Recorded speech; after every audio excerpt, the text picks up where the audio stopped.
Hello everyone, Mike with Spray Jones coming to you with another video on the use of spray foam insulation and proper installation techniques and things to look out for in your construction.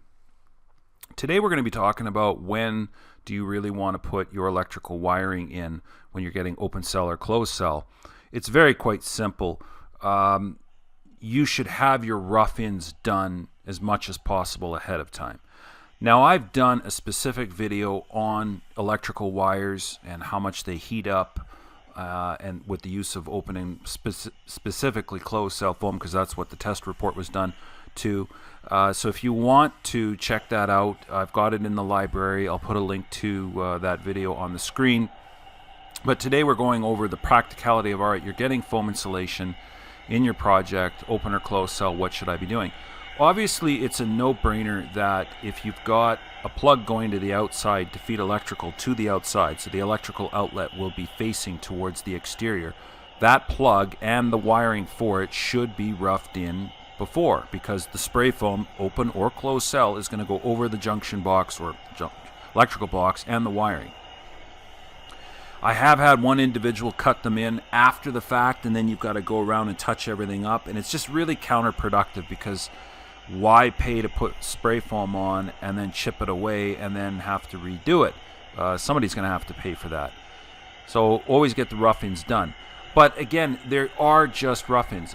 When I'm dealing with a client and they're wanting to get closed cell foam installed into a wall, I always start with the depth of cavity. So a 2x4 wall, absolutely. The wiring should be done ahead of time. And here's the reason why.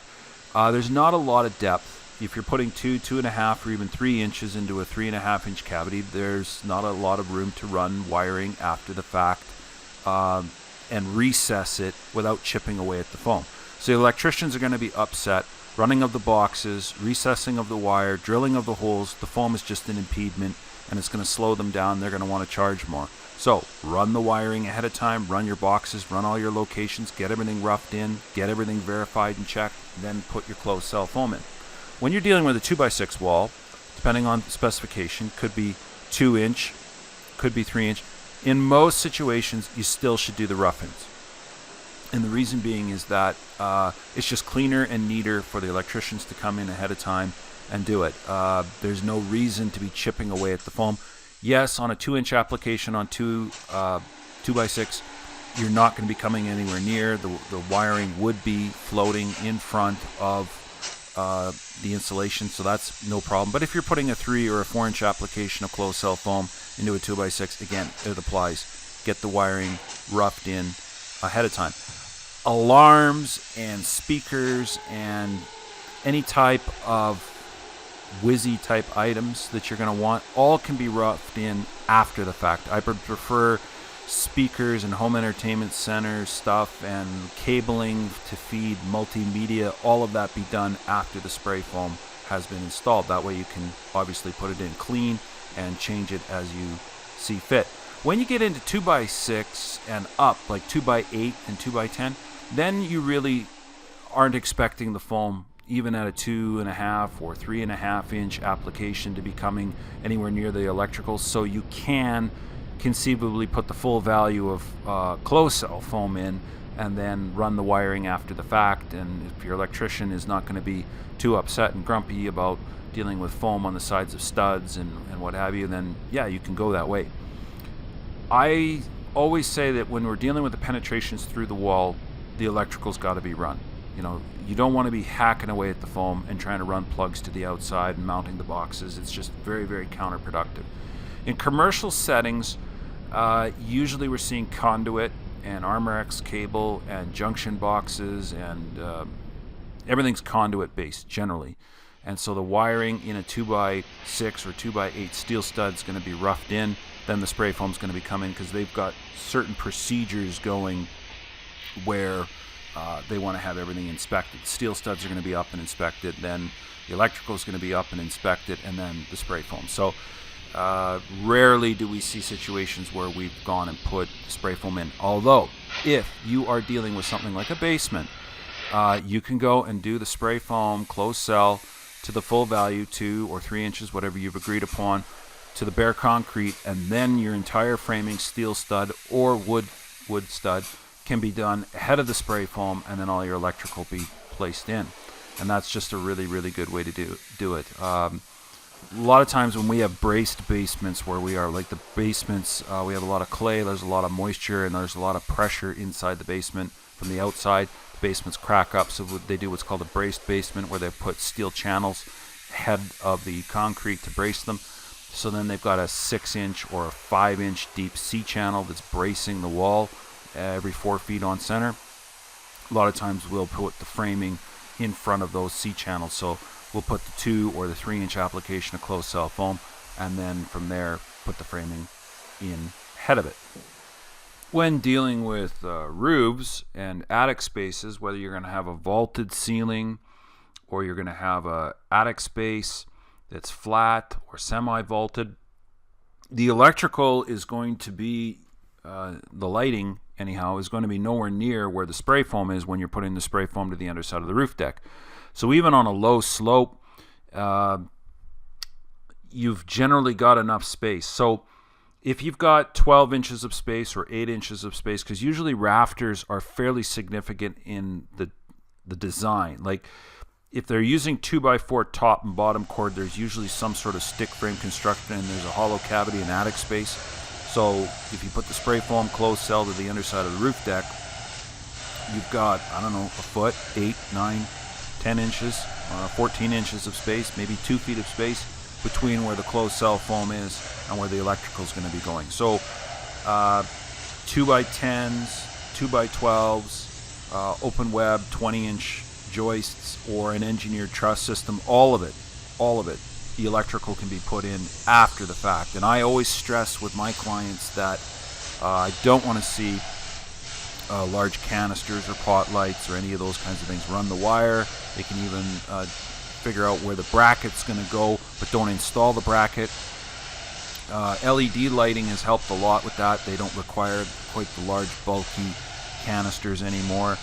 Most people are putting LED recessed lighting in the ceilings and stuff like that now versus an incandescent bulb that required a large canister to keep a maximum or minimum amount of airspace around it. But in those days, if you're still dealing with that old technology, get it installed after the fact. So you can go in, put the spray foam in. You don't need to have overspray on things and impedance in your way for a halogen bulb or a some type of an incandescent bulb. Put the brackets in after the fact. Have a clean and neat attic space. You're not ripping your back up as a spray foam guy. You're not ripping your armpits out, hooking your suit on the edge of a bracket or what have you. It's clean. It's efficient. We go in, we do the spray foam. All the wiring can be installed after the fact, and then you're good to proceed that way. In sort of a closing thing, I mean, one of the things that we've developed is going into wintertime for you cold weather climate people in the United States and Canada. If cold weather's coming and the house is at lockup, so the house or the commercial building has been framed, it's closed up more or less, shingles are on, roof is on, windows are in, doors are in, those kinds of things, and maybe you can get some temporary heat into the structure. It works great to go in on a 2x6 or a 2x8 wall, put on 1.5 inches of closed cell spray foam, roof and walls. Well, roof, you can go with the full value if they're hiring you to do the roof. But go and put a first pass on, and then the entire building is warm, and they can heat the building very effortlessly, and then do the electrical rough-ins of plumbing and electrical, obviously, to the outside walls. Yes, you're kind of going backwards a little bit on what I said, but if you only put 1.5 inches on, it'll stop condensation, it'll keep the building warm. You got plenty of room to go in and run the wiring. You can hack away a little bit at the spray foam where the electrical is going to go to the outside, and then you're coming back in anyhow to put second pass on. And we've done that for 10 years. We've gone in, November, December, January, February, go put first pass on, let them do the rough-ins, and then come back, build your final value up, and do all your touch-ups. And it works great because it keeps you working. A lot of times you can't get in otherwise if you got to wait. Sometimes you can go in and do the spray foam before it turns really, really cold. We did that. We sprayed a place one time. They didn't have all the electrical in yet, but we sprayed it in like October and November, left the first pass, gave a month or so for the rough-ins to get done, and then came back when the weather was colder, but it was warm inside the structure. And that's a really good way to do things, actually. It requires more trips, but it keeps you working, right?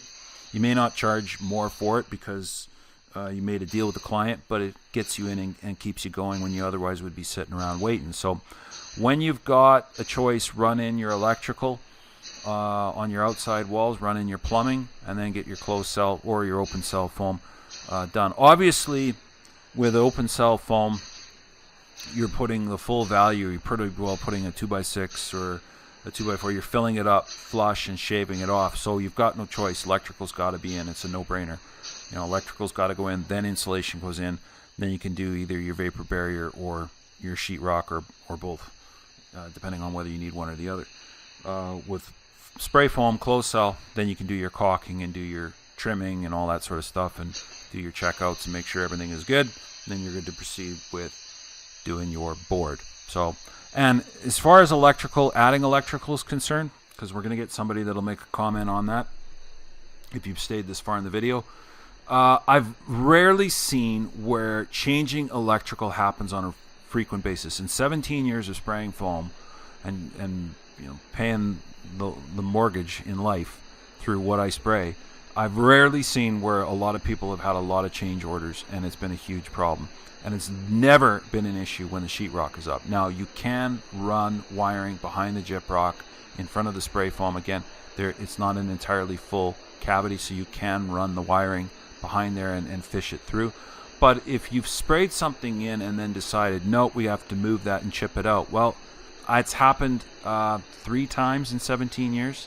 And always it was a homeowner that made a change, decided they didn't want something, and they moved it. And at that point, they're having to pay for a change order. Like, the electrician's coming back in, they're having to hack the wire out, they're having to remove the wire and then place a new wire, and then they get us in and touch up the spray foam. So whatever, changing your mind cost money and they're paying for it. But it's not been anywhere near a deal breaker where everybody's rolling their eyes saying, you know, why do we ever get spray foam? This is horrible. Not the case. So I hope this video helps you. If you're planning on getting foam, should give you some insight as to what to do and how to do it.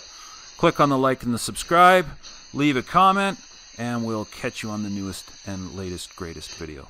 Talk to you then. Bye.